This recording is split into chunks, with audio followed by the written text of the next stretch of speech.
L'élection de la nouvelle présidente des Scouts et Guides de France a suscité divers remous.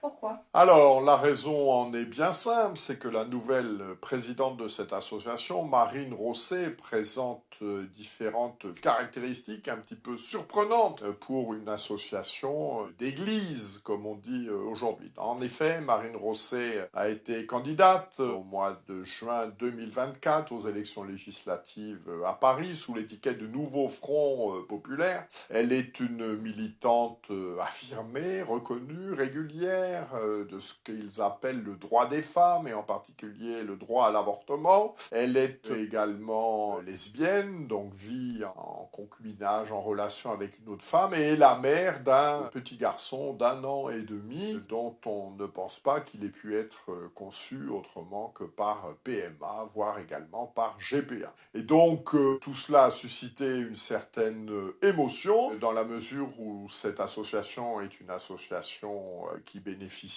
de la bienveillance de l'Église. Bienveillance de l'Église, cela veut dire quoi? Cela veut dire qu'il existe un aumônier national, que les activités de cette association sont annoncées dans les paroisses, qu'elle bénéficie d'avantages financiers et puis également d'avantages matériels en utilisant les locaux de la paroisse. Voilà, on a donc à la tête d'une institution d'église, sans que cela ne semble créer d'événements particuliers, une militante tout à fait opposée à l'enseignement moral de l'église. Nous noterons également que cette élection n'est pas le fruit d'un coup d'État, d'un putsch, puisque en fait 22 des 24 votants du conseil d'administration ont manifesté leur soutien à Marine Rosset, qui était déjà d'ailleurs vice-présidente depuis quelques années, c'est-à-dire que les positions morales dans le cadre de la culture qui sont les siennes aujourd'hui ne sont pas d'une part une surprise et d'autre part sont largement partagées par le conseil d'administration de cette association. Quelle a été la réaction de l'épiscopat? Alors, la relation de l'épiscopat, il y a 2 éléments. Il y a tout d'abord donc un aumônier des scouts et guides de France, qui est un religieux salésien, qui est le père Xavier de Verchères. Donc, lui a fait savoir officiellement, je le cite, « Je ne m'associe pas à ce choix ». Il y a également, dans le cadre de la conférence des évêques de France, un référent du scoutisme qui est l'évêque de Limoges, qui est Monseigneur Bozo. Jusqu'ici, il n'y a aucune réaction officielle de Monseigneur Bozo. Et puis on en est là, c'est-à-dire il ne s'est rien passé d'autre, et en particulier le père de Verchères dont nous parlions n'a pas manifesté une opposition qui ne serait pas que verbale et qui s'incarnerait par exemple dans une démission, de la même manière que l'épiscopat français n'a pas fait savoir à cette association que leur position hétérodoxe faisait d'une part que le label catholique leur était retiré et que d'autre part tous les avantages liés à ce label dont nous avons parlé il y a quelques minutes étaient également devenus obsolètes. C'est-à-dire que s'est-il passé? Pas grand-chose. Que risque-t-il de se passer demain? A priori, pas beaucoup plus. Quelle réflexion est-ce que cela vous inspire? Alors, la réflexion de fond, me semble-t-il, dans les temps troublés que nous vivons, c'est que, en particulier dans les relations que l'épiscopat français entretient avec le monde traditionnel, il est en permanence évoqué la question de la communion. Voilà.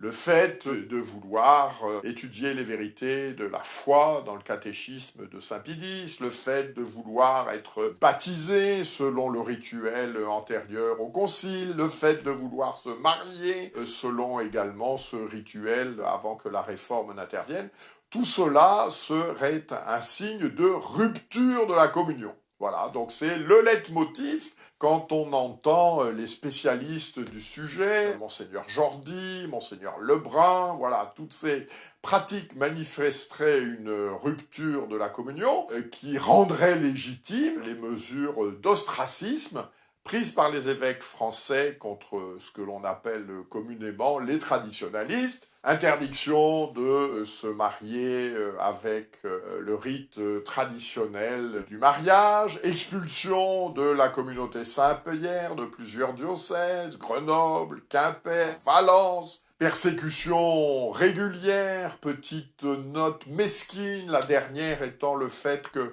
La Conférence des évêques de France vient de publier le nombre d'ordinations sacerdotales qui auront lieu au mois de juin, alors que les autres années, les prêtres des communautés dites ecclésiadei étaient pris en compte. Cette année, il n'en est pas question. Il y a un acharnement ecclésiastique, un harcèlement ecclésiastique vis-à-vis des fidèles et des prêtres des communautés traditionnelles, qui ne met que plus brutalement en lumière le fait qu'une association qui officiellement nie l'enseignement moral de l'Église, elle semble pouvoir perdurer. Nulle part, il n'a été question, dans la déclaration du père de Verchères, dans les déclarations que l'on attend toujours de Monseigneur Bozo, de la rupture de communion avec l'Église, que pourrait être le fait de promouvoir l'avortement d'une part, la PMA d'autre part, toute cette culture woke qui infeste la société contemporaine. Voilà, on a le sentiment que cette notion de communion, elle est à géométrie variable et qu'elle est une arme par destination pour essayer de réduire à néant ceux qui sont attachés à ce que l'on appelle les pédagogies traditionnelles de la foi. En revanche, il n'est pas question de rupture de communion pour ceux qui, officiellement, publiquement, refusent l'enseignement moral de l'Église. Tout cela est absolument stupéfiant. L'Église de France est-elle tout entière acquise au wokisme ? Bien sûr que non, bien sûr que non. Le drame, me semble-t-il, majeur de tout cela, c'est que les évêques de France sont dans une culture que nous pourrons qualifier de conciliation, une certaine forme de ralliement aux valeurs dominantes qui régissent la société dans laquelle nous nous trouvons. On en a des exemples réguliers. Voilà, il y a plus d'un an maintenant, la constitutionnalisation de l'avortement. Aujourd'hui, c'est la légalisation du suicide assisté. Alors à chaque fois, nous avons une déclaration des évêques de France qui, c'est l'expression un petit peu consacrée, font part du fait qu'ils sont à la fois vigilants et inquiets, et puis il ne se passe rien. Les évêques de France sont vigilants et inquiets, mais refusent, n'acceptent pas, ne sont pas formatés dans un logiciel qui leur permettrait de s'opposer au pouvoir public. Alors bien sûr, la question qu'on peut se poser, mais que pourrait-il faire ? Que pourrait-il faire ? Bien, il pourrait faire deux choses. Ce sont deux suggestions que nous allons nous permettre d'évoquer. Tout d'abord, il pourrait prévenir les parlementaires qui ont voté la constitutionnalisation de l'avortement d'une part, la légalisation du suicide assisté d'autre part, que, ma foi, c'est le choix qu'ils ont fait, mais que cette rupture manifeste avec l'enseignement de l'Église fait que s'il n'y a pas eu, je dirais, de réparation publique, il n'y aura pas non plus d'obsèques religieuses publiques. Voilà, c'est dans le domaine de compétences des évêques de France. C'est leur devoir de charité de dire, voilà, monsieur le député, monsieur le sénateur, vous avez fait ce choix, très bien, mais nous faisons le nôtre. Et tant que vous n'aurez pas, d'une certaine manière, tant que vous ne serez pas revenu sur ce choix public, eh bien, vous n'aurez pas d'obsèques religieuses publiques. Premier geste. Et puis deuxième geste possible, un geste prophétique. Il est beaucoup question des gestes prophétiques quand il s'agit de promouvoir le tri sélectif. Eh bien, je propose un autre geste prophétique, c'est que tous les évêques de France renvoient leur Légion d'honneur au grand chancelier de la Légion d'honneur. Nous ne participons pas à cette œuvre de mort et nous le manifestons. Voilà, donc il est possible, l'Église, dans son domaine de compétences, peut faire de choses, mais il faudrait qu'elle accepte une logique de confrontation avec la puissance publique, avec évidemment les risques que cette confrontation ne tourne pas à l'avantage, mais on peut également se référer à Sainte Catherine de Sienne. Voilà, Sainte Catherine de Sienne admonestant le pape, je vois bien qu'à force de silence, on corrompt tout. Comment voyez-vous l'avenir ? Alors l'avenir, il faudrait, d'une certaine manière, pouvoir changer de logiciel, pour reprendre une expression un petit peu prosaïque. L'avenir est d'abord éclairé par le passé. Le passé, quel est-il ? C'est un peu surprenant, mais c'est une réalité. Cela fait des siècles qu'il n'y a pas eu d'évêque de France canonisé. Voilà, le dernier, mais était-il vraiment français ?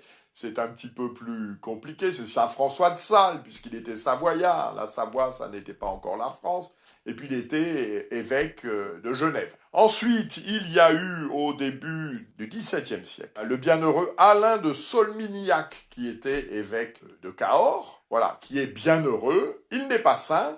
Et puis ensuite, il y a deux évêques bienheureux au moment de la Révolution française, François-Joseph de la Rochefoucauld et Pierre-Louis de la Rochefoucauld. Alors ils sont tous les deux bienheureux, et puis ils ont eu aussi, si je puis dire, la grâce de mourir martyrs, ils sont bienheureux et martyrs au moment des massacres de septembre en 1792. Voilà. Ce sont les derniers bienheureux. Et depuis, cela fait donc plusieurs siècles qu'il n'y a pas de saint évêque porté sur les autels. Alors bien sûr, il y a de saint évêques, mais ça c'est le secret de Dieu, mais officiellement, l'Église n'a pas porté sur les autels des évêques de France. Bon. Alors que dans le même temps étaient portés sur les autels des prêtres, le curé d'Ars, des religieux, le père de Foucauld, des religieuses, sainte Thérèse de l'Enfant Jésus, et des laïcs, les époux Martin, et pas d'évêques de France. Pas d'évêque de France. Ça ne peut pas être sans conséquence. Si nous croyons à la dimension surnaturelle de la vie de l'Église, voilà, le fait que cela fait des siècles que nous n'ayons pas eu de saint-évêque, cela a des conséquences. Alors c'est d'ailleurs ce que nous devons demander, je crois que c'est Jacques Trémollet de Villers qui dit que la christianisation de la France a été l'œuvre des évêques, des saint-évêques, des Saint-Martin. Eh bien je crois que la rechristianisation de la France, elle ne peut être aussi que l'œuvre de saint-évêques, ou un saint-évêque que nous devons demander dans nos prières, des saint-évêques animés d'un zèle ardent pour la gloire de Dieu d'une part, pour le salut des âmes d'autre part, qui soient de véritables pasteurs de leurs troupeaux respectifs, et non pas uniquement de petits fonctionnaires ecclésiastiques, simples courroies de transmission de la conférence des évêques de France, imprégnés de l'esprit du monde, et trop souvent, nous l'expérimentons, des hommes à l'esprit dur et au cœur sec. Voilà, je crois que c'est ce qu'il faut demander dans nos prières. Le redressement de la France ne se fera qu'à la suite des saints évêques que la Providence nous donnera et que, je l'espère, nous aurons mérité par notre fidélité et nos prières.